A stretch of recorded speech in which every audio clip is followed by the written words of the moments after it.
Hello everyone, hello hello hello everyone. तो I think सभी बच्चे लाइव आ चुके हैं और जल्दी से आप लोग अपने दोस्तों को भी बुला लीजिए, दोस्तों को भी शेयर कर दीजिए।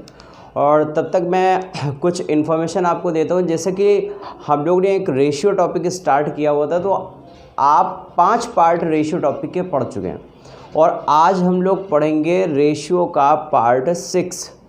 तो जिन भी स्टूडेंट ने अभी तक 5 पार्ट्स रिवाइज नहीं किए हैं वो 5 पार्ट्स रिवाइज कर लीजिए। और एक मोस्ट इम्पॉर्टेंट इन्फॉर्मेशन ये कि जो भी ये आप वीडियो को लाइव देखा करते हैं तो वीडियो लाइव तब तक रहेगा, एक तो लाइव वाले टाइम पर ये एक्टिव रहेगा और इसके बाद only for next day active रहेगा।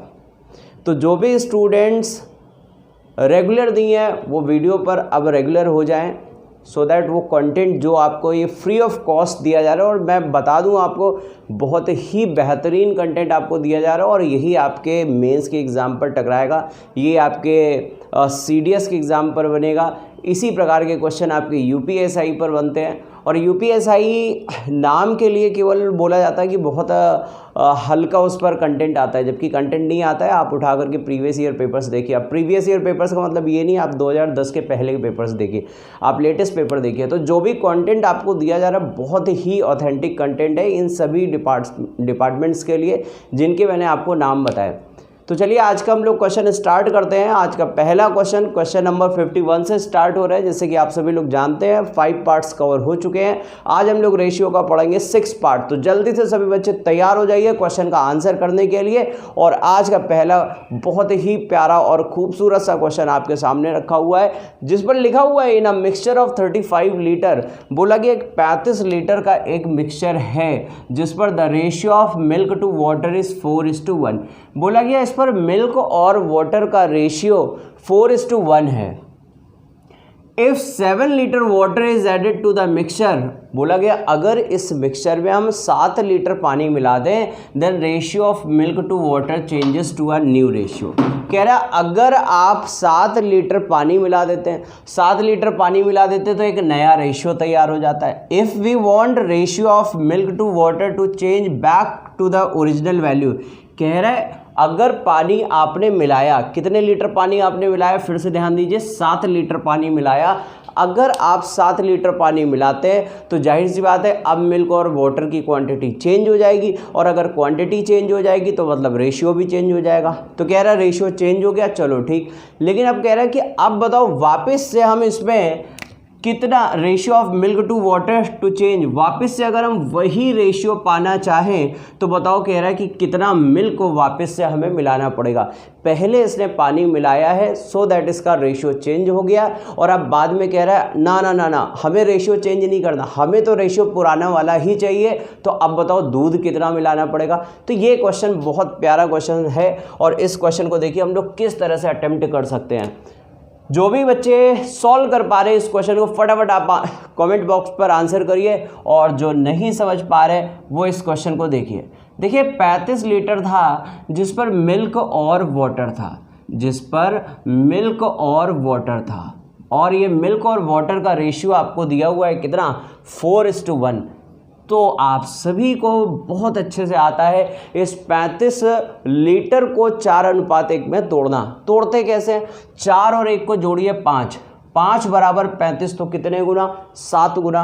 7 का गुणा कर दीजिए तो बोलिए मिल्क कितना हो जाएगा, 28 लीटर, और 7 का गुणा कर दिया आपने ये यहाँ पर तो ये हो जाएगा 7 लीटर। और आप वापस से जोड़ करके देख सकते हैं तो वापस से ये कितना हो जाएगा, 35 लीटर। यहाँ तक तो इसने बात स्टार्टिंग पर बोली। अब देखिए आगे आपसे क्या बात बोली है इसने, बोला 7 litre is added to the mixture. कह रहा अगर हम 7 लीटर पानी मिला दें, तो मेरे भाई एक बात बताओ, अगर आपने 7 लीटर पानी मिला दिया तो अब पानी टोटल कितना हो जाएगा, 14 लीटर। बात क्लियर हुई सभी को। अगर आप 7 लीटर पानी मिलाते हैं तो अब पानी कितना हो जाएगा, 14 लीटर। मिल्क कितना है, 28 लीटर। पानी कितना है, 14 लीटर।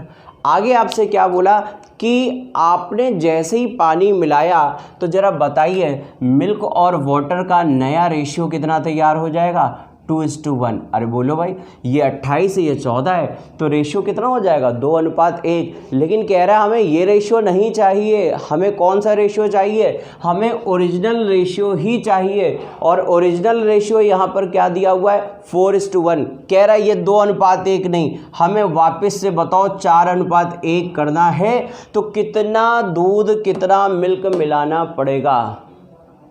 अब यहाँ पर सोचने वाली बात है, अगर बिना XY के आप लगाना चाहते हैं तो, अदरवाइज़ यहाँ पर आप क्या करते हैं, 28 लीटर आपको पता था दूध था और 14 लीटर पानी था, तो आपको तो दूध मिलाना है, तो इसमें हम मान लेते हैं X लीटर हम दूध मिला रहे हैं, तो X लीटर अगर आप दूध मिला रहे हैं तो दूध कितना हो जाएगा 28 + X, और पानी कितना हो जाएगा 14, और रेशियो ओरिजिनल रखना है, मतलब वो बराबर आप कर देंगे 4:1 के।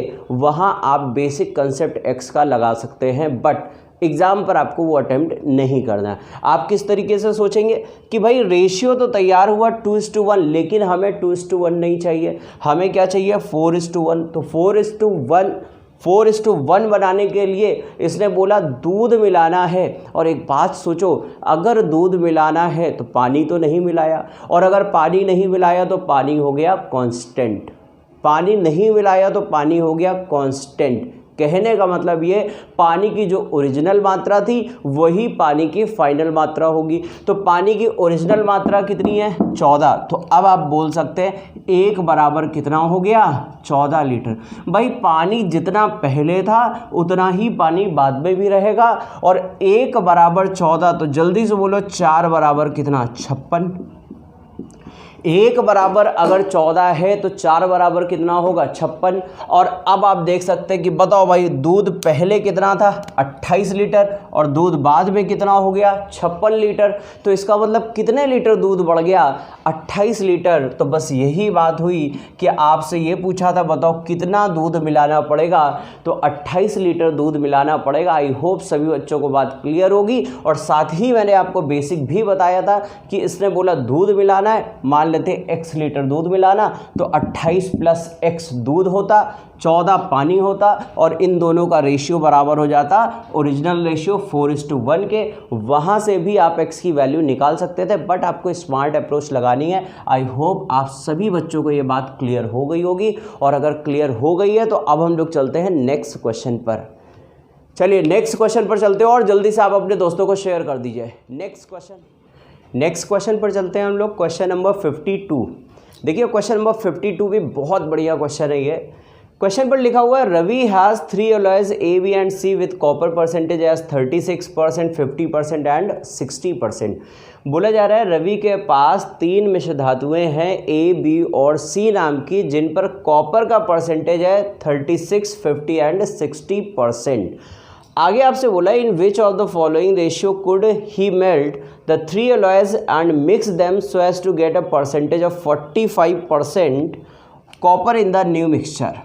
तो आपसे ये बात बोली गई कि बताओ भाई इन तीनों मिश्र धातुओं को किस अनुपात में मिला दिया जाए सो दैट जब आपके पास नया मिक्सचर प्राप्त हो तो उस पर कॉपर का परसेंटेज कितना आ जाए 45%। बहुत बढ़िया क्वेश्चन है ये। देखिए इस प्रकार के क्वेश्चन को हम लोग कैसे सॉल्व करते हैं। हमने मान लिया यहाँ पर कि इन तीनों मिश्र धातुओं को X, Y और Z अनुपात में मिलाएंगे। X, Y और Z के अनुपात में अगर आप मिलाते हैं तो आपने ये देखा कि पहले वाले एलॉय पर कॉपर कितना था 36% था, तो यहाँ पर ये आ गया X, Y और Z के रेशियो में अगर आप मिलाते हैं तो देखिए X का कितना परसेंट आ गया, ये X का आ गया 50%, सॉरी X का आ गया, पहले वाले में आप देखिए कितना परसेंटेज दिया हुआ है 36, तो फर्स्ट वाले में तो हो गया 36% और दूसरे वाले पार्ट में कितना 50%। भाई ये था क्या X, Y, Z। अगर आप कंफ्यूज हो रहे हैं तो ये क्या है, यह क्वांटिटी कि इस क्वांटिटी पर इतना इतना केजी हमने मिलाया, तो उसी क्वांटिटी को हमने रेशियो में निकाल लिया, क्योंकि आपसे फाइनली क्या पूछा है तीनों मिश्र धातुओं के कितना कितना केजी मिलाया जाए, किस अनुपात में मिलाया जाए। तो आपने अगर ये क्वांटिटी ली थी X kg, Y kg और Z kg, तो इसका फाइनल रेशियो तैयार हुआ है XYZ। अब हमने x kg पर देखा कि वहाँ पर फर्स्ट वाले में कितना परसेंटेज कॉपर था, 36% था, तो x का 36 लिख लिया, y का 50% लिख लिया और z का 60% लिख लिया और अपॉन टोटल कितना था XYZ, टोटल कितना था XYZ। और अगर यहाँ पर हम कॉपर का परसेंट, फाइनल ये जो मिक्सचर आपका तैयार हुआ इस पर कॉपर का परसेंट कितना आ गया 45%। देखिए आप ऐसे अपॉन करके लिख सकते हैं या फिर आप इक्वेट करा सकते हैं कि भाई जो x kg, y kg और z kg तीनों आपने जब मिक्सचर को मिलाया तो x, y और z तीनों केजी का, तीनों के सम का कितना परसेंट कॉपर आ रहा था 45%। तो आप इसे राइट साइड ले जा करके भी लिख सकते हैं। अच्छा, इसे राइट साइड ले जा करके मैं मल्टीप्लाई करा दूं अगर, तो देखिए x का 36% है और इधर x का 45% हो जाएगा। तो 45 में से 36 अगर आप घटा देंगे, राइट साइड की बात हो रही है, तो ये कितना हो जाएगा x का 9%, या आप सिंपली बोल सकते हैं 9x। भाई परसेंटेज हर जगह चल रहा था, परसेंट राइट साइड से परसेंटेज कैंसिल हो गया, तो 45x में से 36x घटा लेंगे तो 9x बच जाएगा। इसी प्रकार अगर आप राइट साइड लेफ्ट पर देखें तो यहाँ पर 50y है, यहाँ पर 50y है और यहाँ पर 45y है, तो लेफ्ट में आकर के घट जाएगा तो क्या बचेगा 5y, और ये 60 में से 45 घटा देंगे तो क्या बचेगा 15z। क्या ये बात सभी बच्चों को क्लियर हुई? अब आप देख पा रहे हैं यहाँ तो सिर्फ एक ही इक्वेशन तैयार हुई और एक इक्वेशन पर कितने वेरिएबल्स आ गए, 3 वेरिएबल्स आ गए x, y और z। और अगर एक इक्वेशन पर 3 वेरिएबल है तो वो इक्वेशन आप सॉल्व नहीं कर सकते। एक इक्वेशन का अगर कोई भी वेरिएबल है, उस वेरिएबल की अगर वैल्यू निकाल पाएंगे तो उसके लिए एक इक्वेशन, एक वेरिएबल ज़रूरी पड़ेगा। अगर आपके पास 2 वेरिएबल हैं तो एटलीस्ट 2 इक्वेशन की ज़रूरत पड़ेगी, और अगर आपके पास 3 वेरिएबल्स हैं तो आपके पास मिनिमम 3 इक्वेशंस पता होनी चाहिए, तभी आप उन वेरिएबल्स की वैल्यू को निकाल सकते हैं। बट एक बात ध्यान से सुनिएगा फिर से, और लास्ट वीडियो में भी आपको मैंने बताया था कि आप एक वेरिएबल, अगर एक इक्वेशन है और उस पर 3 वेरिएबल हैं और आपको 3 वेरिएबल्स की वैल्यू चाहिए, तो आप वैल्यूज़ नहीं निकाल सकते बट उन वेरिएबल्स के आप रेशियो निकाल सकते हैं। इस बात को ध्यान दीजिएगा। तो यहाँ पर हमें ऑप्शन दिया है, हमें कुछ भी सोचने की ज़रूरत नहीं है। आप यहाँ पर ऑप्शन उठाइए और देखिए कौन सा ऑप्शन x, y, z का सेटिस्फाई कर सकता है। पहला वाला x, दूसरा y और तीसरा z। जल्दी से ट्राई करिए सभी लोग जल्दी से ट्राई करिए इस पर कि कौन सा ऐसा ऑप्शन है x, y, z की वैल्यू यहाँ पर पुट करें तो ये इक्वेशन सेटिस्फाई कर जाए, वही आपका ऑप्शन हो जाएगा। आपको ज़्यादा मेहनत करने की ज़रूरत नहीं है। तो जरा हम लोग यहाँ पर चेक करते हैं पहले ऑप्शन पर। 3 गुणे 9 कितना हो जाएगा, लेफ्ट पर आ जाएगा 27, और y की वैल्यू 2 है तो 2 5 10, और z की वैल्यू 1 है तो आएगी 15, तो ये तो हो गया 25। लेफ्ट साइड दिया है 27, मतलब पहला ऑप्शन तो हो गया गलत। जरा दूसरा ऑप्शन चेक करिए 4 3 2 को, तो 4 गुणे 9 कितना हो गया 36, और 3 अगर पुट करें 3 5 हो जाएगा 15, और अगर 2 पुट करें तो 15 गुणे 2 हो जाएगा 30। तो यहाँ पर तो ये 45 आ गया, जबकि ये दिया है 36, मतलब सेकंड ऑप्शन भी आपका नहीं हो सकता। इसी प्रकार आप थर्ड ऑप्शन चेक कर लीजिए। 5 गुणे 9 हो गया 45, और 3 गुणे 5 हो गया 15, और 2 गुणे 15 हो गया 30, तो ये भी 45, और आप देख पा रहे हैं ये भी 45, मतलब इसका सही ऑप्शन क्या हो जाएगा, पार्ट सी।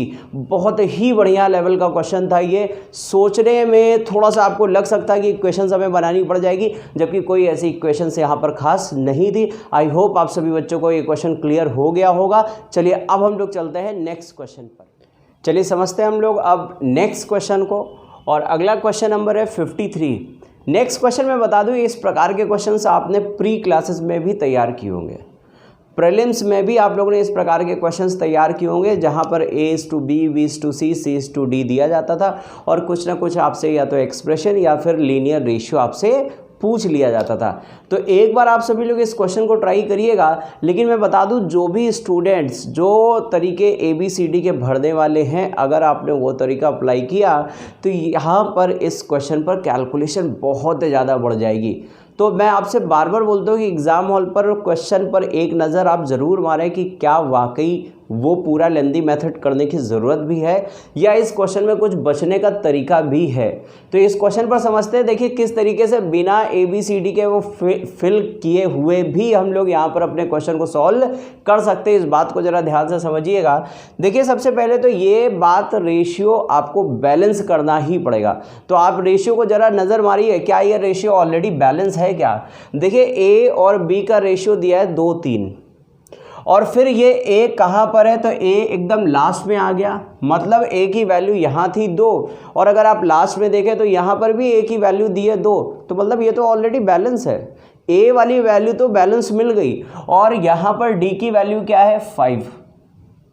मतलब इसका क्या हुआ कि अगर आप इस क्वेश्चन पर A की वैल्यू ले रहे हैं 2 तो आपको B की वैल्यू लेनी पड़ेगी 3 और D की वैल्यू क्या लेनी पड़ेगी 5। यहाँ तक बात क्लियर है। जरा और भी कुछ बीच बीच में वैल्यूज़ दी हैं, जरा उन्हें भी चेक करते हैं। कह रहा है D की वैल्यू आपको कितनी लेनी पड़ेगी 5। अच्छा भाई, तो यहाँ पर जरा देख लो D की वैल्यू कितनी है 5, तो यहाँ पर D की वैल्यू 5 है, इसका मतलब ये भी यहाँ पर सेटिस्फाई हो रहा है।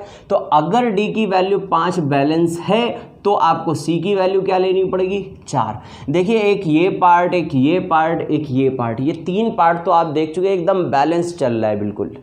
अब बात आती है यहाँ पर, तो यहाँ पर D की वैल्यू आ रही है 3। बस यही मामला यहाँ पर गड़बड़ा रहा है कि या तो आप D की वैल्यू 5 ले लीजिए, तब तो सही है पूरी कहानी, या फिर आप D की वैल्यू 3 लीजिए। अगर आपने D की वैल्यू 3 ली तो बाकी जो अभी तक आपने 3 बैलेंस देखे ये आपको चेंज करने पड़ जाएंगे, और अगर आप D की वैल्यू को 5 लेते हैं तो बाकी सब कुछ अरेंज है, बस केवल आप इसे सेट कर दीजिए, इसे बैलेंस कर दीजिए। क्या D की वैल्यू 5 चाहिए। D की वैल्यू अगर 5 चाहिए तो 5 लाने के लिए आप क्या कर सकते हैं, आप कर सकते हैं 5/3 का दोनों तरफ मल्टीप्लाई। 5/3 का अगर आप दोनों तरफ मल्टीप्लाई करते हैं तो आप देखेंगे 3 से 3 कैंसिल होगा, तो D की वैल्यू हो जाएगी 5 और E की वैल्यू हो जाएगी 5/3। क्या ये बात क्लियर हो गई भाई। यहाँ पर मैं 5 चाहिए था तो हमने सबसे पहले दोनों तरफ 5 का गुणा कर लिया, दोनों तरफ 5 का गुणा किया तो यहाँ 15 आ गया, यहाँ पर 5 आ गया। लेकिन हमें यहाँ D की वैल्यू केवल 5 ही चाहिए, मतलब आप 3 को नीचे फेंक दो तो यहाँ 5 हो जाएगा और यहाँ पर 5/3 हो जाएगा। आई होप ये बात सभी बच्चों को पूरी तरह से क्लियर हो गई होगी कि रेशियो में यहाँ पर बहुत ज़्यादा काम करना ही नहीं था। जो बच्चे अगर पूरी तरह से भरने को बैठेंगे तो उनका टाइम वेस्ट होगा, वो आपको करने की ज़रूरत नहीं है। आप उठाइए और वैल्यूज़ को पुट कर दीजिए जल्दी से। तो देखिए ज़रा यहाँ पर A की वैल्यू कितनी आ रही है 2, तो आपने 2 पुट किया, इनटू B की वैल्यू कितनी है 3, आप की वैल्यू आप ले लीजिए 4, D की वैल्यू ले लीजिए 5, डिवाइड बाई B की वैल्यू 3, C की वैल्यू 4 प्लस D की वैल्यू 5 और E की वैल्यू देखिए क्या लिखी हुई है 5/3। बस इस पार्ट को आप सॉल्व कर लीजिए, क्वेश्चन आपका सॉल्व हो गया।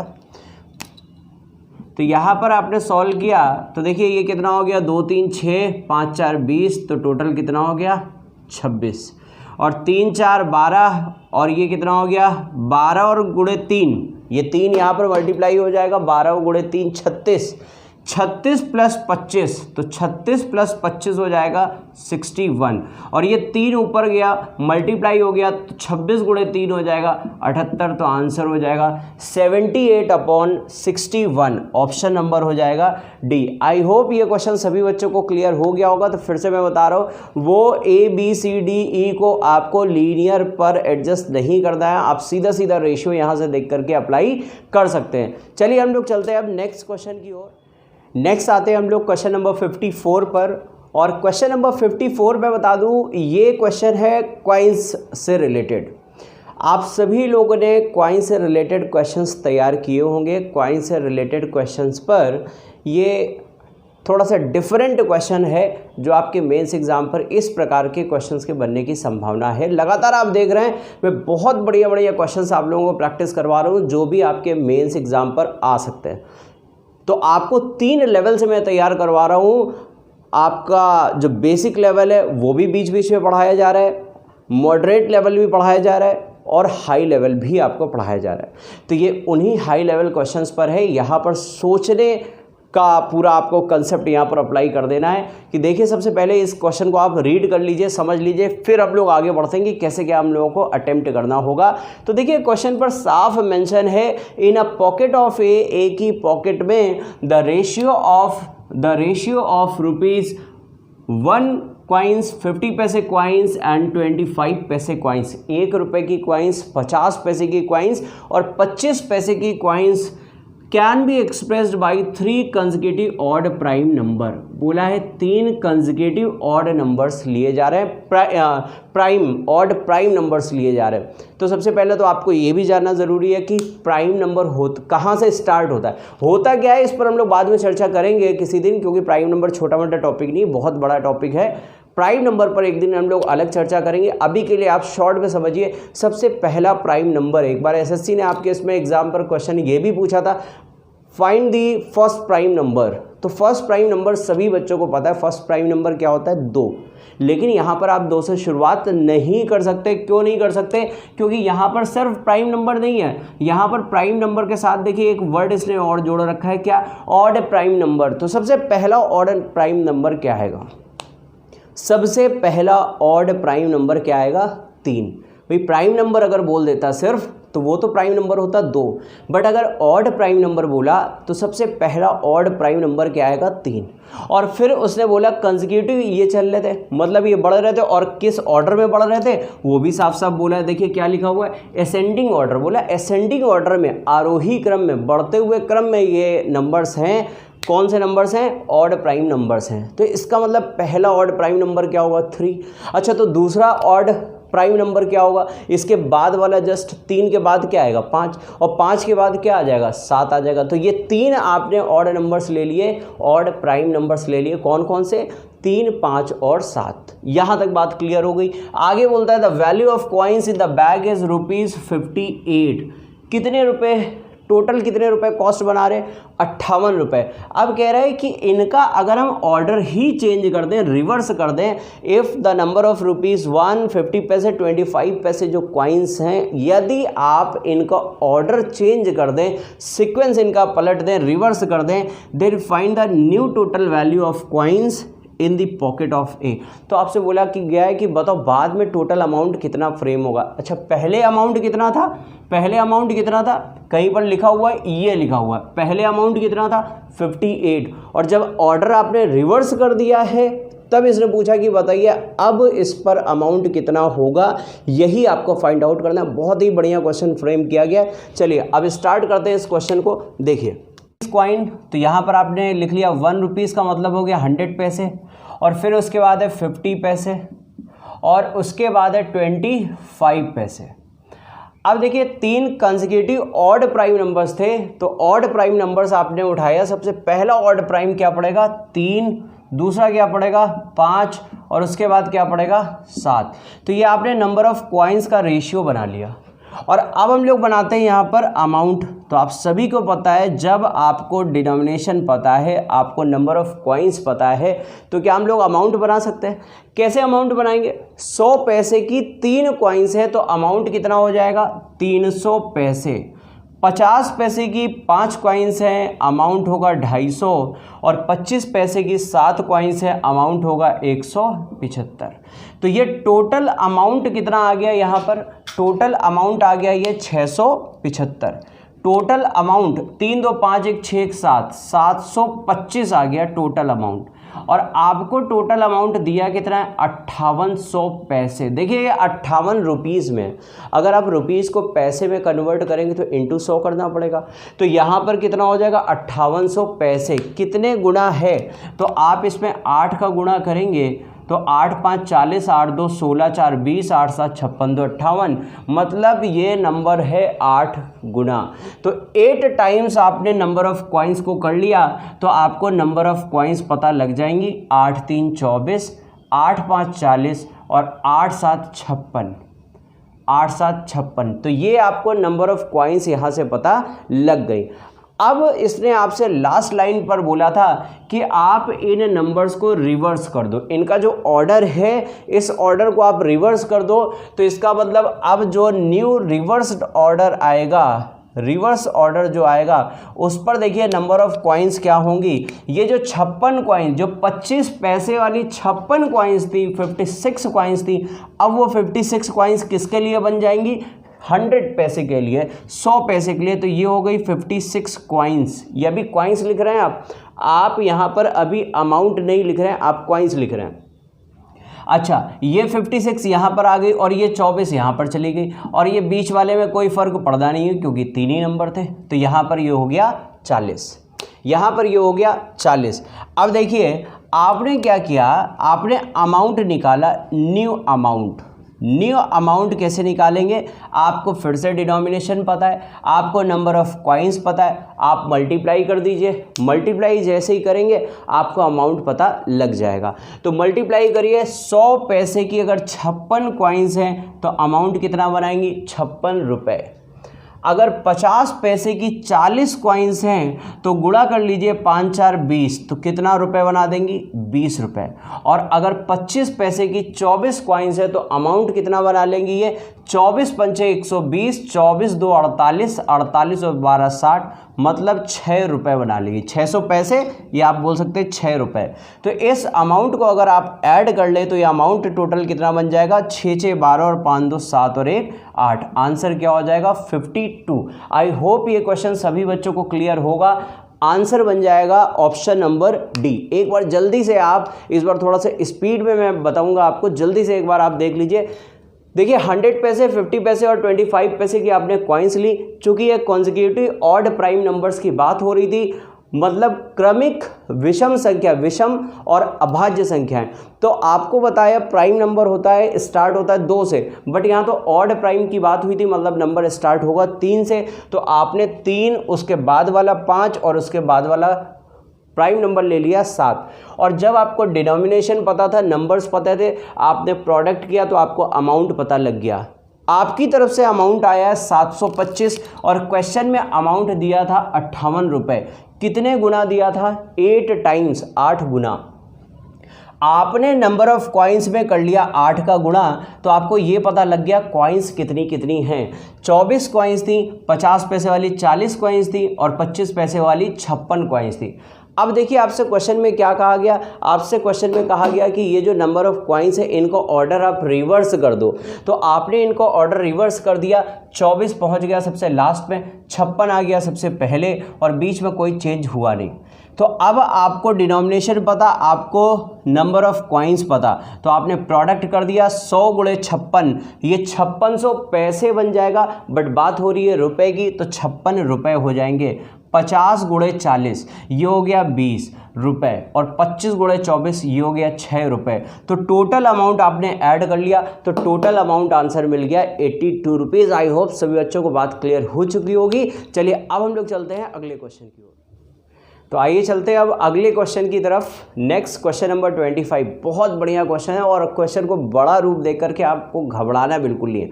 आप क्वेश्चन को आराम से पढ़िए, ये क्वेश्चन बहुत आसान सा क्वेश्चन है, साथ में पढ़ते हैं। देखिए लिखा हुआ है, a bus and a truck are available to cross a jungle, the speed of truck is thrice of the bus. Speed, जो ट्रक की स्पीड है वो ट्रक की स्पीड कितनी दी हुई है? बस की थ्राइस दी हुई है। The capacity of a truck is 50% and that of बस इज 30%। इसने बोला ट्रक में भाई अगर 50 लोग बैठ सकते हैं तो बस में कितने लोग बैठ सकते हैं? 30 लोग बैठ सकते हैं। आगे बोला the average occupancy of the बस is twice that of the truck. कह रहा है जो बस की जो ऑक्यूपेंसी है, जो बस की ऑक्यूपेंसी है वो ट्रक की ऑक्यूपेंसी का कितने गुना है? ये ट्वाइस दिया है, ये ट्वाइस दिया है। क्या ट्वाइस दिया है? Average occupancy. और कैपेसिटी कितना दिया हुआ था? ये दिया था 50 एंड 30। अच्छा, आगे क्या लिखा हुआ? The tickets for the bus and truck cost ₹1 and 1.5। इसने बोला है जो टिकट का प्राइस है, रेट है, वो कितना है? तो इसने बोला for the bus and truck, बस के लिए अगर ₹1 है तो ट्रक के लिए कितना है? 1.5 क्या है? टिकट का प्राइस। अच्छा, आगे क्या बोला? What is the ratio of average rupee collection. ये आपसे क्वेश्चन पूछा गया, आपसे पूछा गया कितने रुपए का कलेक्शन हुआ है, ये आपसे क्वेश्चन पूछा गया है। Assume there is no wastage time between trips, कह रहा कोई टाइम वेस्ट नहीं किया है दोनों ने, ना बस ने ना ट्रक ने, और उनकी ऑक्यूपेंसी भी कुछ चेंज नहीं हुई है। Bus truck is defined as the ratio of actual number of person boarding it and its capacity. तो देखिए इस प्रकार के क्वेश्चन को आपको कैसे सॉल्व करना है। आपसे क्वेश्चन पूछा क्या गया है? एवरेज रुपी कलेक्शन। एवरेज रुपी कलेक्शन होता क्या है? एवरेज रुपी कलेक्शन, ये एवरेज रुपी कलेक्शन होता क्या है? इस बात को जरा समझिए। देखिए जितना ज़्यादा स्पीड होगी तो उतनी स्पीड से ये बस और ट्रक जा रहे होंगे, उतनी स्पीड से रेवेन्यू जनरेट करेंगे। इसका मतलब यहाँ पर जो रुपीज़ जो कलेक्शन है, रुपीज़ कलेक्शन, ये डिपेंड करेगा, डायरेक्टली प्रोपोर्शनल होगा इनकी स्पीड के। जितनी ज़्यादा स्पीड होगी उतने तेज़ी से जाएंगे, उतना ज़्यादा पैसे कमा सकते हैं। तो यहाँ पर इसका मतलब हुआ ये डायरेक्टली प्रोपोर्शनल किसके चल रहा था? यहाँ पर जगह थोड़ा सा कम है, मैं यहाँ पर लिख देता हूँ स्पीड। डायरेक्टली प्रोपोर्शनल है स्पीड के। और आगे इसने क्या बोला? कैपेसिटी। भाई जो जितने ज़्यादा कैपेसिटी होगी, जिसमें जितने ज़्यादा व्यक्ति होंगे उसमें उतना ज़्यादा रेवेन्यू जनरेट होगा। इसका मतलब ये जो रेवेन्यू कलेक्शन है ये डायरेक्टली प्रोपोर्शनल होगा किसके? कैपेसिटी के।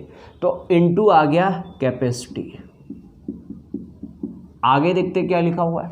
The average occupancy of the बस is twice that of the truck. Average occupancy, भाई जिसमें जितने ज़्यादा सीटें होंगी, जिसमें जितने ज़्यादा बैठाने की क्षमता होगी, उसका उतना ज़्यादा रेवेन्यू होगा। मतलब रेवेन्यू फिर से डिपेंड कर गया किस पर? डायरेक्टली प्रोपोर्शनल हो गया किसके? एवरेज ऑक्यूपेंसी के। तो इनटू ऑक्यूपेंसी भी कर लिया आपने। डायरेक्टली प्रोपोर्शनल चल रहा है ना, अगर कोई इन्वर्सली प्रोपोर्शनल होता हम अपॉन में फेंक देंगे उसे, या तो डायरेक्टली प्रोपोर्शनल की बात हो रही है तो इनटू कर लिया इसे। अच्छा, आगे क्या लिखा हुआ है? आगे लिखा हुआ है टिकट का प्राइस। तो भाई सिंपल सी बात है, अगर टिकट का प्राइस ₹2 है तो थोड़ा सा कम कलेक्शन होगा। वही टिकट का प्राइस मैं ₹10 कर दूं बढ़ा करके तो वो फिर से डायरेक्टली प्रोपोर्शनल हो गया, तो वहाँ से ज़्यादा रुपए जनरेट हो सकता है। तो इसका मतलब ये टिकट प्राइस भी हो गया। यहाँ पर डायरेक्टली मैं प्राइस लिख देता हूँ, या शॉर्ट पे आप समझ लीजिए, थोड़ा सा जगह स्पेस कम है, टिकट प्राइस हो गया। तो आपने ये देखा जो एवरेज रुपी कलेक्शन इस क्वेश्चन के लास्ट में आपसे पूछा गया वो किस पर डायरेक्टली प्रोपोर्शनल हुआ? वो स्पीड के डायरेक्टली प्रोपोर्शनल है, कैपेसिटी, ऑक्यूपेंसी, टिकट प्राइस। और आपसे इन्हीं बस और ट्रक के एवरेज रुपी कलेक्शन का आपसे रेशियो पूछा गया है। तो देखिए रेशियो किसका किसका? बस और ट्रक का। किसका किसका रेशियो पूछा गया? ट्रक टू दैट ऑफ बस। मतलब पहले ट्रक आना चाहिए और बाद में बस आना चाहिए। तो यहाँ पर मैं लिख देता हूँ भाई ट्रक और नीचे लिख देता हूँ बस। तो अब जो जो रिलेशन बोला गया उसकी वैल्यू आप पुट करते चलिए। पहला टर्म हम उठाते हैं स्पीड, तो ट्रक की स्पीड बस की स्पीड की 3 गुनी है। तो अगर हमने मान लिया बस की स्पीड है 1 तो ट्रक की स्पीड 3 गुनी, तो क्या 3 हो जाएगी? बस की स्पीड अगर 1 है, ट्रक की 3 गुनी है तो 3 हो गई ऊपर। आगे अगला, capacity of the truck is 50%। Truck की कैपेसिटी कितनी है? 50%। तो कैपेसिटी पर कर लिया 50। और बस की कैपेसिटी है 30%, तो बस की कैपेसिटी पर लिख लिया 30। आगे ऑक्यूपेंसी देखते हैं। तो देखिए एवरेज ऑक्यूपेंसी ऑफ द बस is twice that of truck. जरा ध्यान दीजिएगा, ये उल्टा स्टेटमेंट बोल दिया। बस की जो ऑक्यूपेंसी है ट्रक की 2 गुनी है। किसकी 2 गुनी है? ट्रक की। तो अगर आपने ट्रक की ऑक्यूपेंसी 1 ले ली तो बस की ऑक्यूपेंसी 2 हो जाएगी। आगे बस और जो प्राइस है बस का और ट्रक का, तो बस का टिकट चल रहा है 1 रुपये का, तो लास्ट वाला बस का टिकट है 1 रुपये का, और ट्रक का टिकट देखिए कितने रुपए का है, 1.5 रुपये का, तो ट्रक का टिकट 1.5 रुपये का लिख लिया। बस यही आपको 4 टर्म्स दिए थे और यहीं से रेवेन्यू कलेक्शन का आपसे रेशियो पूछ लिया गया था। तो आई होप ये पार्ट अब सभी बच्चे सॉल्व कर सकते हैं। तो देखिए 3 से 3 कैंसिल हो जाएगा, ये 0 को अगर आप ध्यान दें तो ये 0 कहिए तो यहीं से मैं कैंसिल कर देता हूँ, ख़त्म बात। अब यहाँ पर बात आ गई कितना, ये आ जाएगा 15 5 75, या आप इसे बोल सकते हैं ये जो 1.5 लिखा हुआ है इसे काट के आप बोल सकते हैं 3/2। आई होप बात क्लियर होगी। 1.5 की जगह 3/2 लिखा जा सकता है। तो यहाँ पर आपने देखा अब ऊपर नीचे कुछ भी कैंसिल नहीं होना, 5 × 3 करेंगे 15 आ जाएगा और 2 × 2 करेंगे 4 आ जाएगा। तो रेशियो कितना जनरेट हो गया 15:4। मतलब ऑप्शन नंबर कौन सा हो जाएगा इसका, ए ऑप्शन। आई होप सभी बच्चों को बात पूरी तरह से क्लियर हो गई। क्वेश्चन बड़ा मिले तो आपको घबराना बिल्कुल नहीं है, और आपको टेलीग्राम चैनल ज्वाइन कर लेना और इन वीडियोज़ को अपने दोस्तों में शेयर कर देना। देखिए बार बार मुझे बोलना पड़ता है शेयर करो शेयर करो शेयर करो, एक बार तो मेरी बात सुन लो ढंग से, एक बार एक दिन बैठ करके शेयर कर डालो सबको। चलो नेक्स्ट क्वेश्चन पर चलते हैं। नेक्स्ट चलते हैं हम लोग क्वेश्चन नंबर 56 पर। क्वेश्चन नंबर 56 में देखिए आप लोगों से क्या बात कही जा रही है। मनीष, राहुल एंड भारती 3 कैंडिडेट्स हैं और इन तीनों कैंडिडेट्स के पास स्टोन है। बोला 5 times the number of stones with Rahul equal 7 times the number of stones with Manish. बोला गया राहुल के पास जो भी स्टोन्स है अगर हम उसका 5 गुना कर दें, कितने गुना कर लें, 5 गुना कर दें राहुल के स्टोन्स का, तो वो बराबर हो जाता है 7 टाइम्स के किसके, मनीष के पास जितने भी स्टोन्स है उसके 7 गुने के बराबर हो जाता है। और इसी प्रकार आगे बोला while 5 times the number of stones with Manish, कह रहा है मनीष के पास जितने भी स्टोन्स है अगर उन स्टोन्स का हम 5 गुना कर दें तो वो ठीक वो संख्या किसके बराबर होती है, भारती के पास जितने स्टोन्स है अगर हम उसका 7 टाइम्स कर दें, 7 गुना कर दें तो ये उसके बराबर हो जाता है। तो आपसे बोला what is the minimum number of stones that can be there with all of them put together. कह रहा बताओ उन सभी के पास, अगर उन सभी के स्टोन्स इकट्ठे कर लिए जाएं तो मिनिमम कितने स्टोन्स होंगे उन तीनों कैंडिडेट्स के पास। मिनिमम स्टोन्स आपसे पूछे जा रहे हैं, इस बात को जरा ध्यान दीजिएगा, आपसे मिनिमम नंबर ऑफ स्टोन्स पूछे गए। तो देखिए इस प्रकार के क्वेश्चंस को आपको कैसे सॉल्व करना है। 3 कैंडिडेट्स थे मनीष, राहुल एंड भारती। 5 टाइम्स आपने निकाला किसका, राहुल के स्टोन्स का। तो राहुल को हम रिप्रेजेंट कर रहे हैं आर से, मनीष को हम कर रहे हैं एम से। इसके सबका पहला वाला लेटर हम ले लेते हैं आर और इसे रिप्रेजेंट कर देंगे बी से।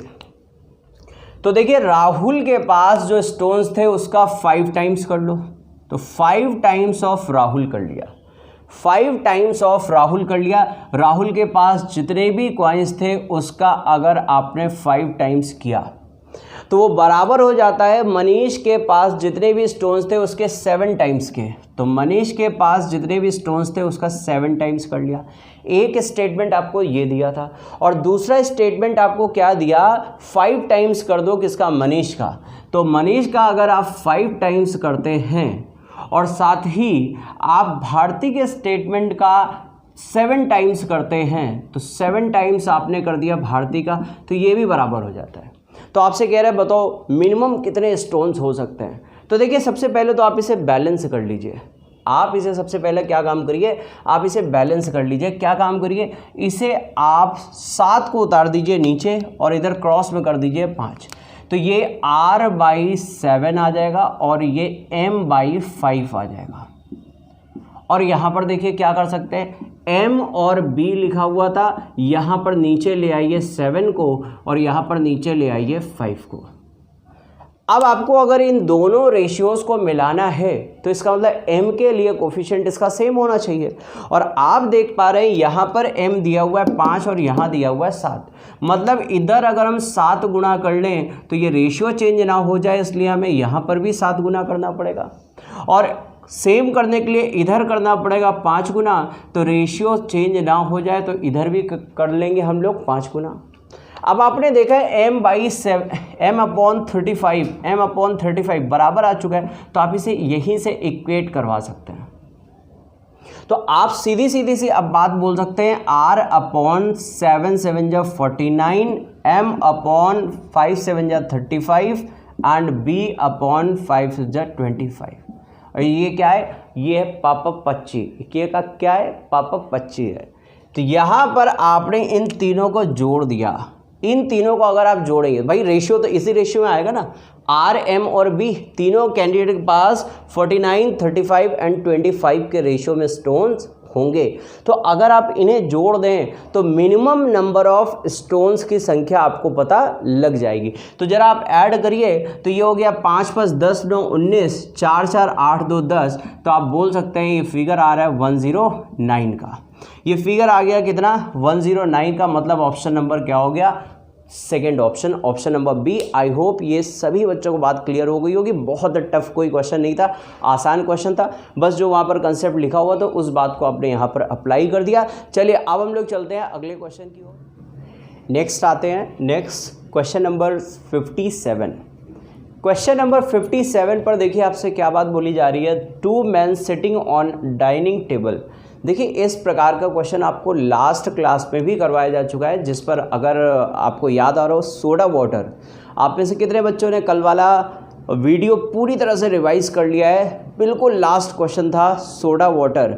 आप में से जिन बच्चों ने लास्ट वाला वीडियो देखा होगा उन्हें ये क्वेश्चन बहुत आसान लगेगा, क्योंकि इस क्वेश्चन का लॉजिक मैं आपको ऑलरेडी सोडा वाटर वाले क्वेश्चन में करवा चुका हूँ। और अब ये आ गया एक्स वाले अंडे वाला क्वेश्चन। सोडा वाटर का अगर आप में से किसी बच्चे ने क्वेश्चन पढ़ा है तो जल्दी से आप कमेंट बॉक्स पर यस करिए, ओके करिए, यस सर याद है सोडा वाटर वाला क्वेश्चन, बिल्कुल लास्ट क्वेश्चन था।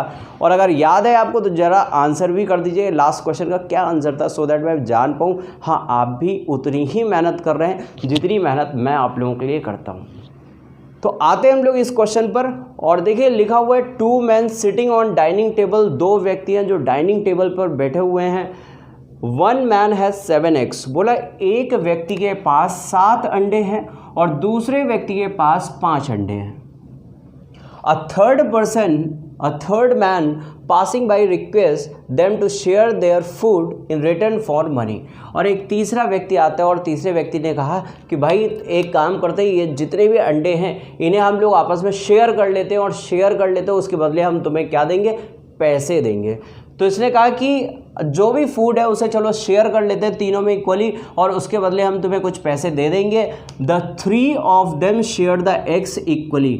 बोला वो जो तीनों थे, तीनों व्यक्तियों ने बराबर बराबर अंडे डिवाइड कर लिए। And third travellers paid the other two a total of ₹24। ये यहाँ पर रुपए लिखे हुए हैं कि तीसरे व्यक्ति ने उन दोनों को कितने रुपए टोटल दिए, टोटल 24 रुपये 24 रुपीज़ उन्हें दिए हैं। तो आपसे क्वेश्चन क्या पूछा गया, आपसे इस क्वेश्चन पर पूछा जा रहा है find the difference between the amount received by first 2 men।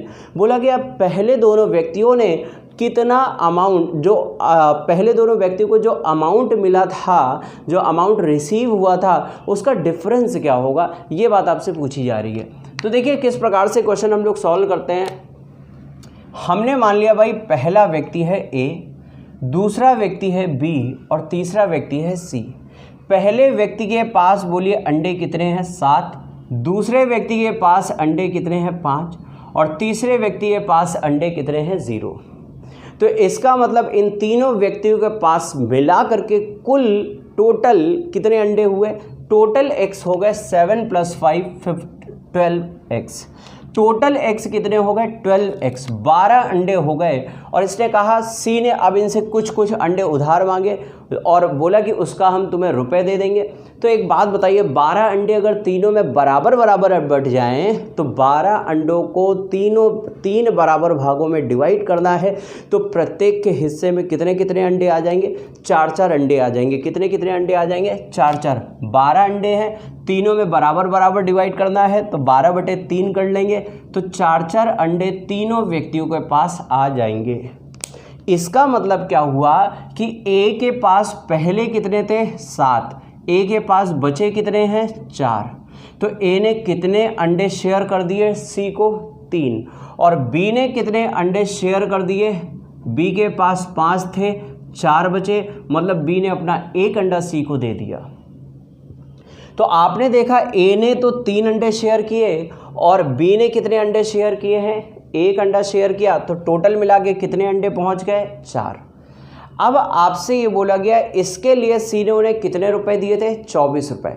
तो जो 24 रुपए होंगे तो वो किस रेशियो में डिवाइड होंगे, वो 24 रुपए उसी रेशियो में डिवाइड होंगे जिस रेशियो में ए और बी ने अंडों को सी को दिया था। जिस रेशियो में ए और बी सी को अंडे देंगे उसी रेशियो में ए और बी सी द्वारा प्राप्त धनराशि को डिवाइड भी कर लेंगे। भाई जिस अनुपात में अंडे दे रहे हैं उसी अनुपात में ये रुपए लेंगे भी। तो अंडे दे रहे थे 3:1 में, तो वहाँ से जब 4 रुपये मिला तो ये 4 रुपये डिवाइड हो जाएगा किस में, 3:1 में। 3 और 1 को अगर आप जोड़े तो कितना आ गया, 4। 4 बराबर 24, तो कितने गुना, 6। तो 6 गुना हुआ। आपसे पूछा कि इसका डिफरेंस बता दो, तो 3 और 1 का डिफरेंस कितना होगा, 2। 3 और 1 का डिफरेंस कितना होगा, 2। तो 2 का गुणा कर लिया, कितने रुपए का अंतर आ जाएगा, 12 रुपये का। आपसे डिफरेंस ही पूछा गया था। इन केस आपसे अगर ए की या बी के पास अमाउंट पूछ लेता तो आपने देखा था 6 गुना था, तो 1 बराबर 6, तो 3 बराबर 18 रुपये और 1 बराबर 6 रुपये।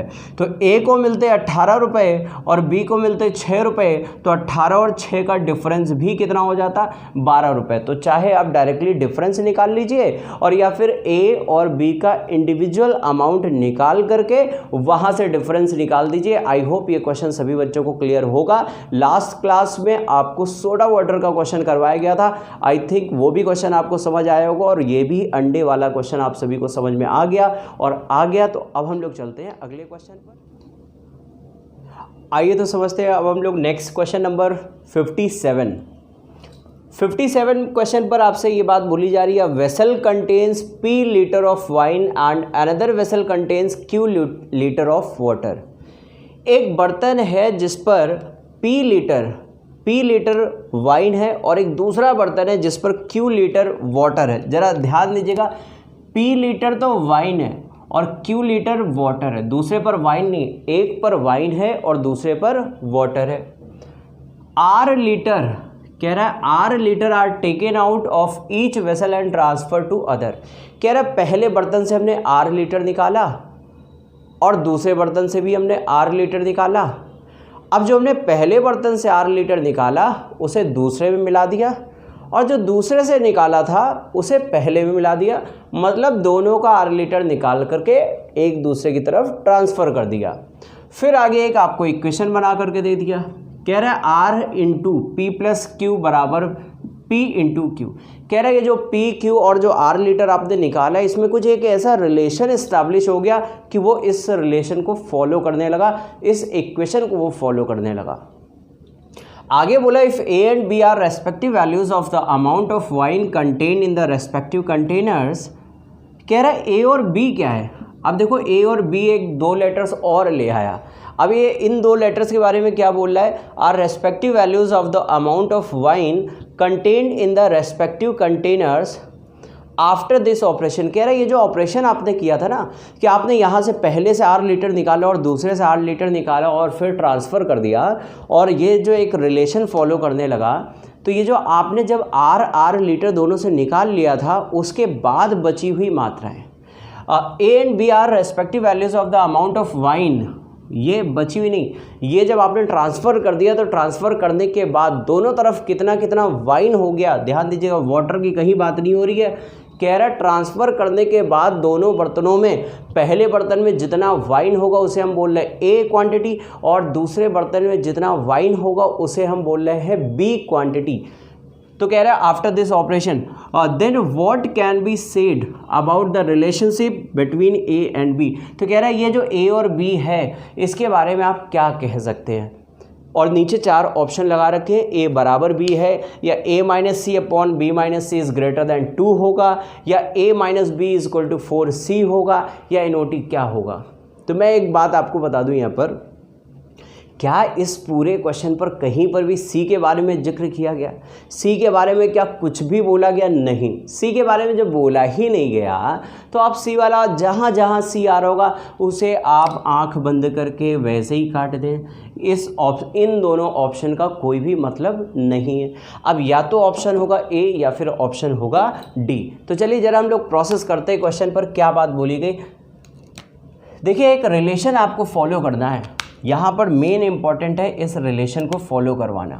क्या रिलेशन है? R into P plus Q बराबर P इंटू क्यू।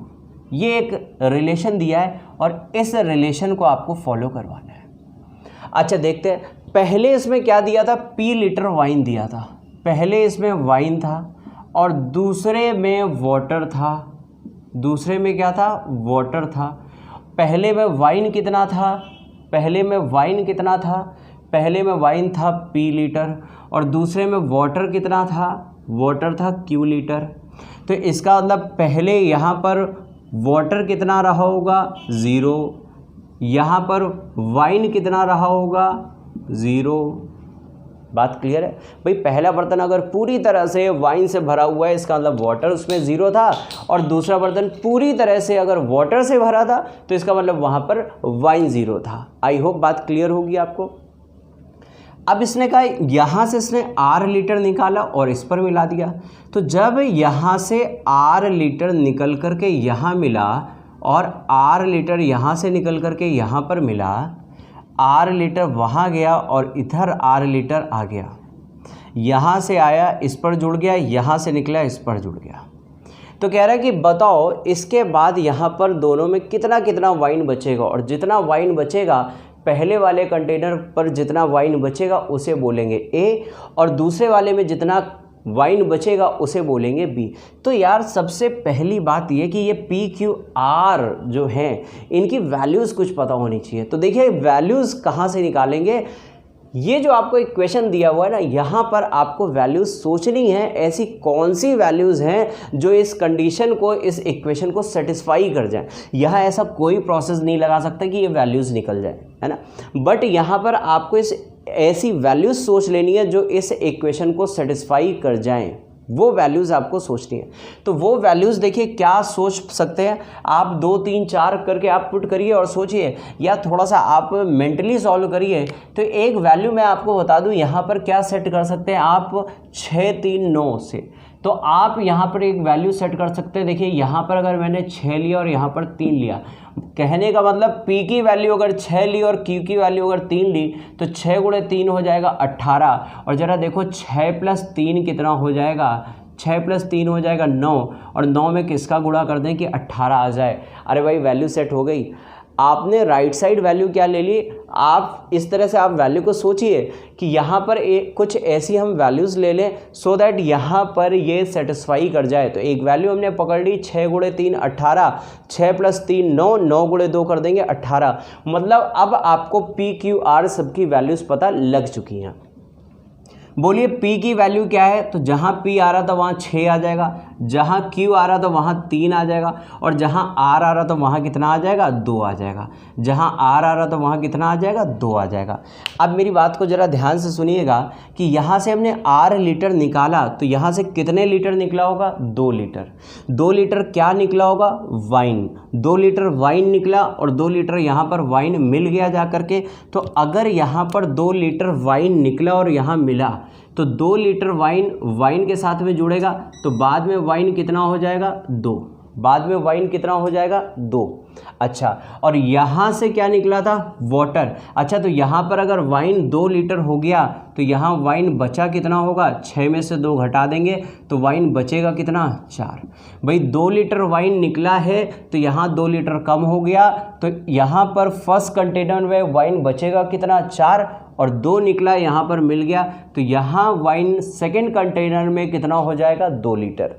अब बात करते हैं हम सेकेंड वाले कंटेनर से, जब हमने R लीटर निकाला तो यहाँ पर तो भाई पानी था ना, तो यहाँ पानी अगर निकलेगा तो 3 में से 2 लीटर पानी निकल गया, यहाँ 2 लीटर पानी जुड़ जाएगा।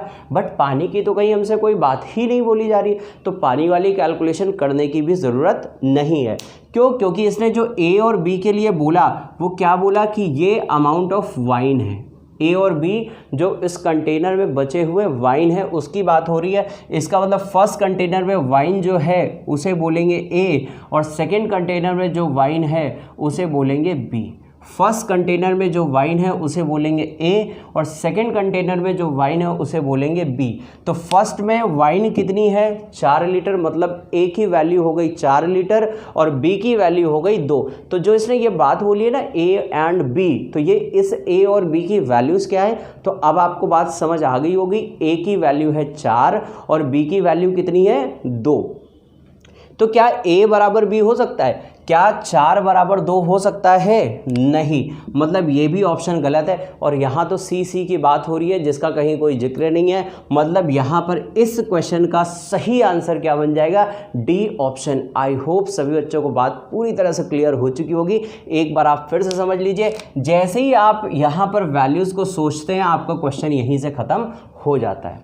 देखिए यहाँ पर एक स्टेप तो हमने लगाया कि हमने पहले वाले बर्तन से अपने R लीटर निकाला और यहाँ पर भेजा, और उस R लीटर का मतलब होता है 2 लीटर। 2 लीटर निकाल करके भेजेंगे तो इसका मतलब ये पहला बर्तन तो वाइन से भरा था, तो 2 लीटर यहाँ से वाइन कम हो गया तो बचा है 4 लीटर, और 2 लीटर वाइन सेकेंड वाले बर्तन में जुड़ गया तो सेकेंड वाले बर्तन में वाइन की क्वांटिटी हो गई कितनी? 2 लीटर। लेकिन हमसे यहाँ पर A और B सिर्फ वाइन के लिए बोला था, वाटर के लिए नहीं बोला था। अगर आप सेकेंड वाले बर्तन से 2 लीटर निकालेंगे तो वो पानी निकल करके आएगा, और पानी से हमें मतलब नहीं था, हमें मतलब था सिर्फ किससे? वाइन से मतलब था। किससे मतलब था? वाइन से मतलब था। तो बस आपने पहले बर्तन में वाइन देखा, फाइनली बचा है 4 लीटर, मतलब A की वैल्यू हुई 4 और दूसरे बर्तन में वाइन की क्वांटिटी बची है 2, मतलब B की वैल्यू हो गई 2। और यहाँ पर पहला रिलेशन दिया था A = B, 4 2 के बराबर नहीं हो सकता, मतलब पहला ऑप्शन गलत। और बाकी सभी ऑप्शन पर यहाँ पर C इंसर्ट कर रखा था, मतलब वो भी ऑप्शन गलत। तो last option D option NOT ये आपका सही आंसर होगा। आई होप सभी बच्चों को बात क्लियर होगी। चलते हैं हम जल्दी से नेक्स्ट क्वेश्चन की ओर। तो हम लोग पहुँच चुके हैं आज के सेकेंड लास्ट क्वेश्चन में, और ये क्वेश्चन जो आपके सामने है इस क्वेश्चन पर आपको प्रोपोर्शनल का कंसेप्ट अप्लाई करना है। देखिए इस प्रकार का क्वेश्चन जब हम लोग टाइम स्पीड डिस्टेंस टॉपिक पढ़ेंगे तो वहाँ पर इस प्रकार के क्वेश्चंस की और भी हम लोग प्रैक्टिस करेंगे। और मैं बता दूँ इस प्रकार के क्वेश्चन को और भी कई तरह से लगाया जा सकता है। इसका जो बेसिक कंसेप्ट है और प्लस थोड़ा सा एक स्टेप और एडवांस कंसेप्ट है वो हम लोग पढ़ेंगे जब हम लोगों की मैथ्स स्पेशल की क्लास आएगी। उस टाइम में आपको और भी कंसेप्ट से डिस्कस करूँगा। अभी के लिए प्रैक्टिस के लिए सिर्फ हम लोग एक कंसेप्ट इसको उठाते हैं जो बेस्ट कंसेप्ट होगा। डायरेक्ट इक्वेशन बनाना मैं इस क्वेश्चन पर आपको सिखाऊंगा। देखिए लोग क्या करेंगे इस पर कि डायरेक्टली प्रोपोर्शनल कर देंगे, फिर स्पीड का डिफरेंस निकालेंगे। वो आपको काम नहीं करना है। इस पर आपको 2-3 इक्वेशंस बना करके जो काम होता है वो आपको 2 से 3 इक्वेशंस बनाने की ज़रूरत नहीं है। थोड़ी देर के लिए 1 मिनट के लिए हम लोग पहले एक इक्वेशन को समझते हैं और उसके बाद आप डायरेक्टली बनाना सीख जाएंगे। समझिए जरा इस क्वेश्चन को। लिखा हुआ है the speed of the engine is 42 km/h।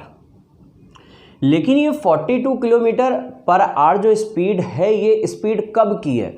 बोला कि जब उस ट्रेन में कोई भी डिब्बा नहीं जुड़ा होता है, when no compartment is attached and the reduction in the speed is directly proportional to the square root of the number of compartment attached।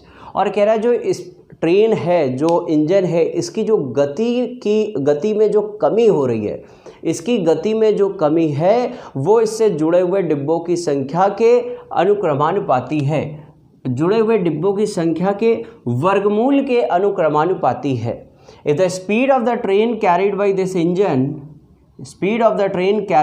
engine is 24 km/h। कह रहे इस ट्रेन की इंजन की स्पीड जो है 24 km/h हो जाती है। अच्छा जब कोई डिब्बा नहीं लगा था तब स्पीड थी कितनी? तब थी 42। लेकिन कह रहा है अब 24 हो गई। क्यों 24 हो गई?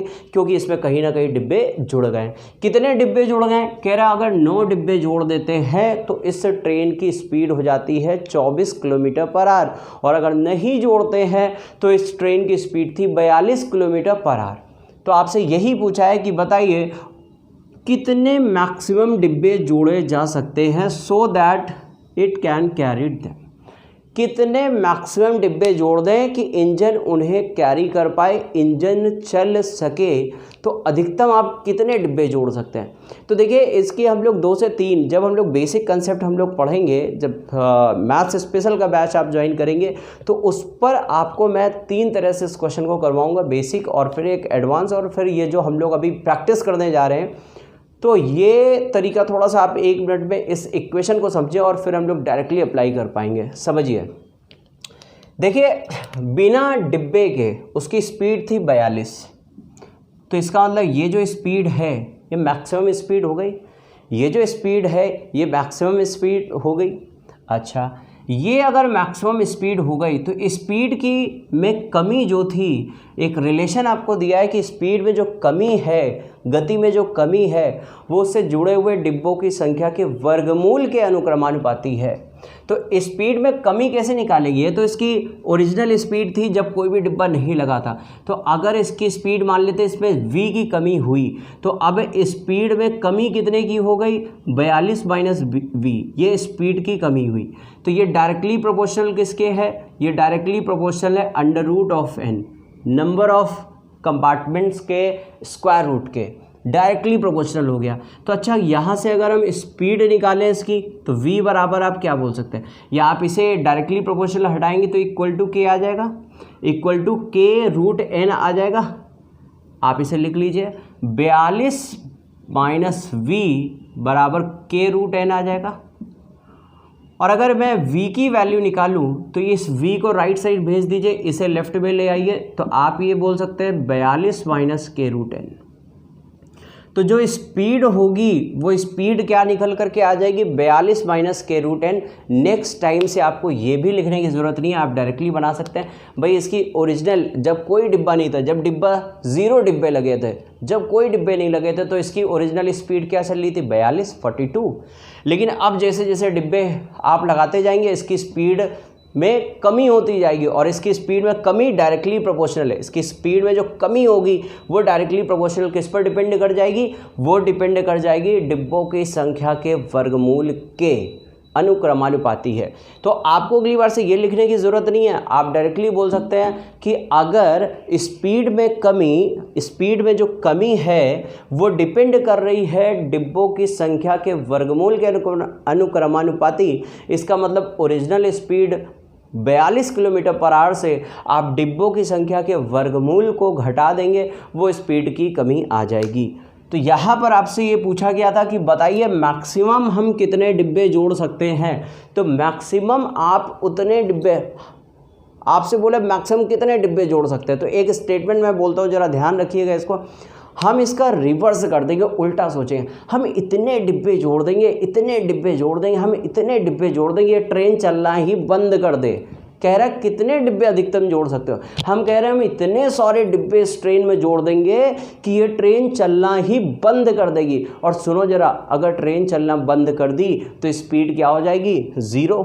और अगर स्पीड 0 करनी है तो इसका मतलब n की, यहाँ पर n की एक ऐसी वैल्यू मार दो सो दैट ये 0 हो जाए। सबसे पहले तो आप इस k कांस्टेंट जो आपने लगाया हुआ k, इसकी ज़रा वैल्यू निकाल लो। इसकी वैल्यू आप कहाँ से निकालेंगे, 24 और 9 दिया हुआ है आपको, बस यही आप पुट कर लीजिए। स्पीड 24 हो जाती है, और कब 24 होती है, जब आप डिब्बे कितने लगाते हैं, 9।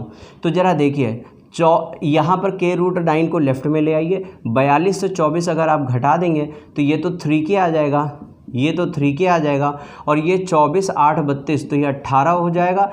k बराबर कितना आ जाएगा, 6। k बराबर अगर 6 आया तो आप बोल सकते हैं क्या, v बराबर 42 माइनस 6 रूट n, ये आप बोल सकते हैं। तो आपको ये वाला पार्ट जो है, ये इतना पार्ट, ये आपको लिखने की ज़रूरत नहीं है। आप डायरेक्टली अगली बार से जब क्वेश्चन स्टार्ट करेंगे तो यहाँ से स्टार्ट करेंगे कि स्पीड बराबर क्या होगा, जो उसकी बिना डिब्बों के स्पीड दी हुई है, माइनस k√n से आप डायरेक्टली स्टार्ट करेंगे। ये पार्ट मैंने आपको समझाने के लिए लिखा था कि ये एक्चुअली आता कहाँ से। नेक्स्ट टाइम से आप क्वेश्चन को यहाँ से स्टार्ट करेंगे। अब आपसे पूछा गया कितने डिब्बे जोड़ दो, तो हमने कहा इतने डिब्बे जोड़ देंगे कि इसकी स्पीड 0 हो जाएगी। तो ज़रा सोचिए, स्पीड 0 करने के लिए अब हमें n की वैल्यू क्या रखनी पड़ेगी। n बराबर अगर आप 49 रखते हैं, 49 का अंडर रूट निकालेंगे 7 आएगा, 7 6 जा 42, 42 से 42 कैंसिल हो जाएगा। इसका मतलब n बराबर इसका मतलब क्या हुआ कि n बराबर 49 पर क्या होगा, ट्रेन रुक जाएगी।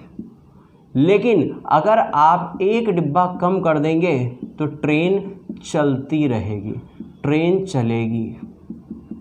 चलेगी। और आपको ट्रेन रोकना है या चलाना है, आपको ट्रेन रोकना है या चलाना है। तो इसने बोला अधिकतम डिब्बे जोड़ दो ताकि ट्रेन चलती रहे।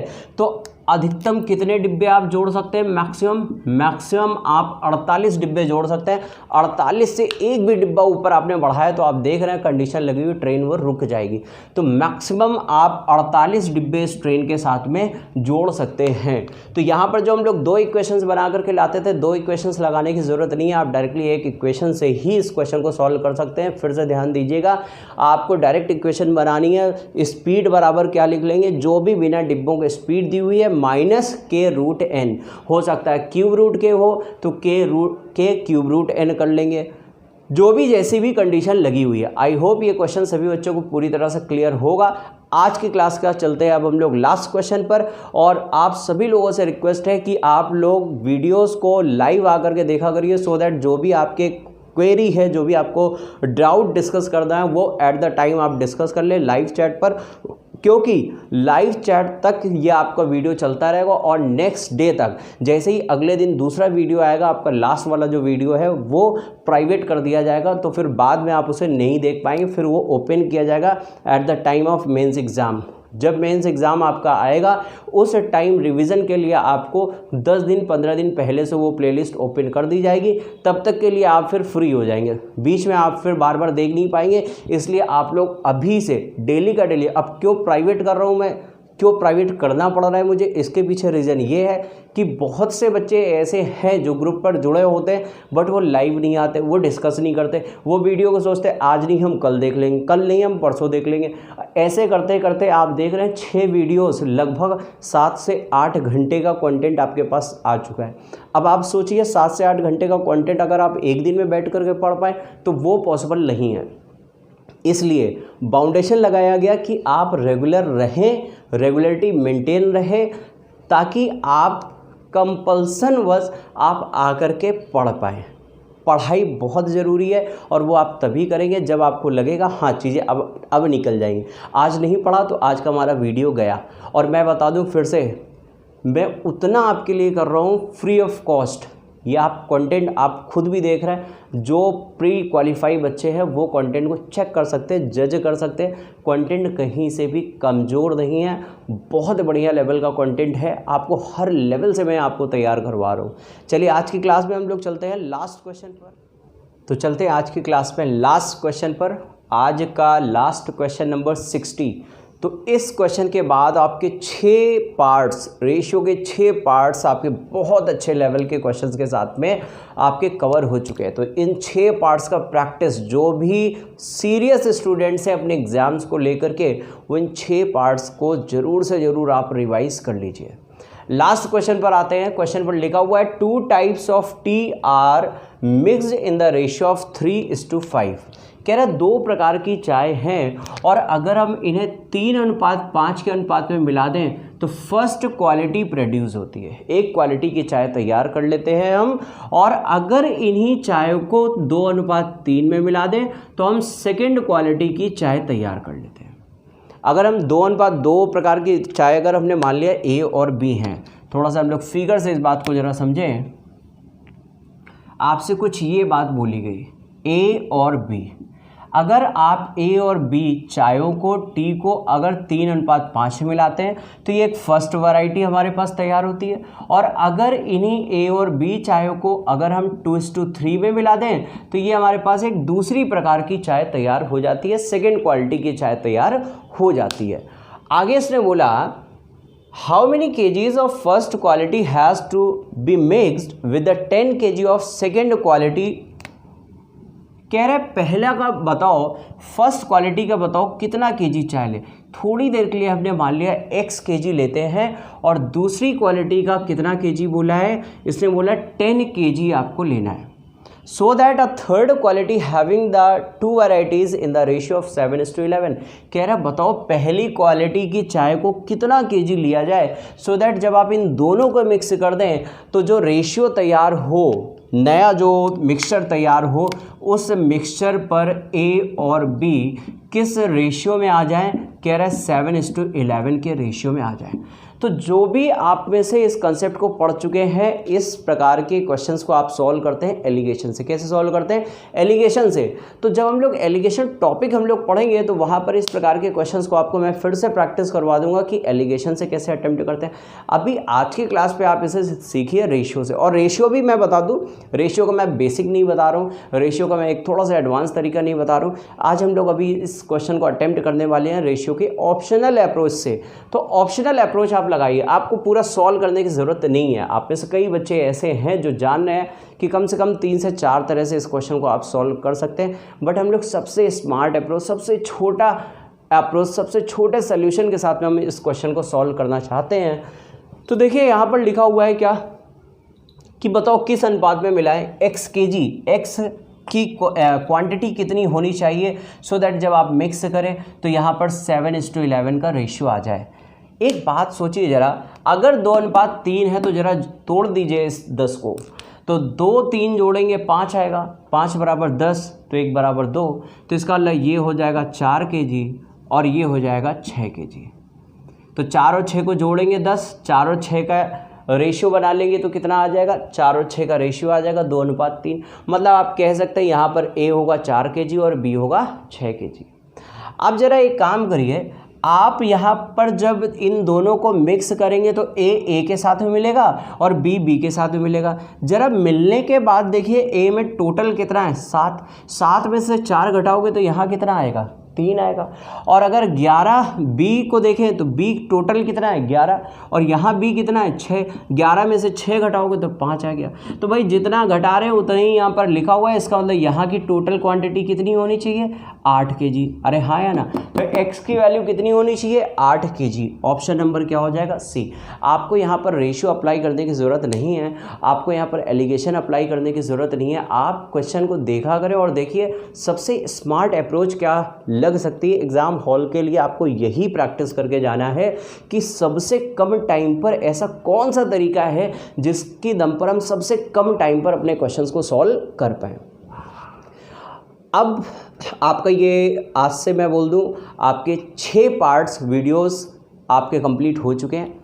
नेक्स्ट क्लास पर मैं लेकर के आऊँगा 7th पार्ट और फिर उसके बाद हम लोग करेंगे जो भी प्रीवियस ईयर के क्वेश्चंस पूछे गए 2016, 2017 और 2018, इन 3 वर्षों में 3 इयर्स में जो भी आपके सीजीएल मेंस में क्वेश्चंस आए थे उनकी मैं आपको प्रैक्टिस करवाने वाला हूं। तो सभी लोग वीडियोस को ज़रूर देख लें सो दैट आपको जो प्रीवियस ईयर के क्वेश्चंस करवाए जाए तो आप खुद से सॉल्व कर पाएँ, आपके अंदर कॉन्फिडेंस रहे कि हमने इतनी अगर तैयारी की है तो अब हमसे क्वेश्चंस बनने लगे हैं, हमसे क्वेश्चन सॉल्व हो जाएंगे और पूरे कॉन्फिडेंस के साथ में आप एग्ज़ाम हॉल के अंदर जा पाएँ। देखिए मैं आप लोगों के लिए बड़ी मेहनत कर रहा हूँ, पर डे वीडियो लेकर के आता हूँ। आपको भी एक सपोर्ट करना है कि आप अपने दोस्तों को ज़रूर शेयर करिए। देखिए जो मेंस का मैंने अभी ग्रुप बनाया था उसमें इतने सारे बच्चे हैं जो प्री क्वालिफाइड स्टूडेंट्स हैं, बट मैं देखता हूँ लाइव बहुत कम आते हैं, उसमें लाइव बहुत कम आते हैं और वो पता नहीं वो पढ़ भी रहे हैं या फिर जब मैं ग्रुप कोई बनाता हूँ तो उसमें ग्रुप में आकर केवल ज्वाइन भर कर लेते हैं। वो कब पढ़ते हैं नहीं पढ़ते हैं, इसकी जांच पड़ताल कैसे की जाए। अगर आप ग्रुप ज्वाइन कर रहे हैं तो आप पढ़िए, है ना। बहुत अच्छे अच्छे क्वेश्चंस आपको करवाए जा रहे हैं, प्रैक्टिस करवाई जा रही है।